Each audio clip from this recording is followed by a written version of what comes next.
चंद बातें जो यहाँ आई हैं, एक तो मैं इस बात से इत्तेफाक करता हूँ कि इसकी एक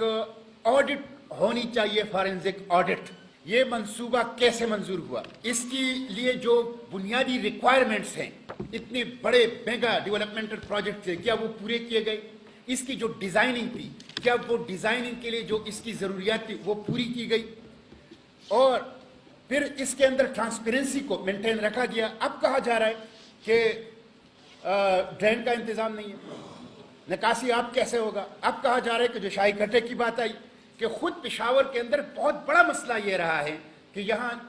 तूफानों के अंदर और बारिशों के अंदर पानी की निकासी नहीं होती, उसको और ज़्यादा डैमेज कर दिया गया। तो एक तो इसकी एक ऑडिट होनी चाहिए और हम सुप्रीम कोर्ट ऑफ पाकिस्तान से ये कहते हैं कि वो इस पर सो मोटो एक्शन ले।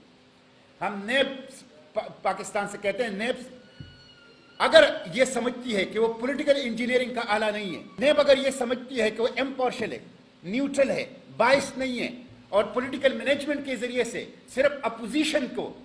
के खिलाफ जो है एक टूल के तौर पर इस्तेमाल नहीं हो रहा, तो वो फौरी तौर पर जो इंस्पेक्शन टीम की रिपोर्ट है,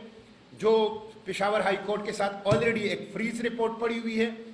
जो कल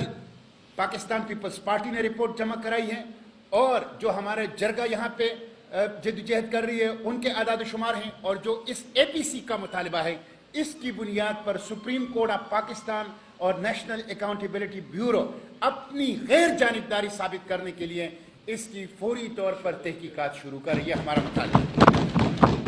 25% आप देख लें कि इसकी जो इजाफी दिया गया है, 7 अरब की खुद हुकूमत ने एडमिट कर लिया है। इसी तरह जो एक्सीड ऑफ कॉस्ट हुई है 100 अरब से ऊपर 112 अरब पे, और जो टाइम 6 माह से 17 माह से, ये सारी चीज़ें मिला के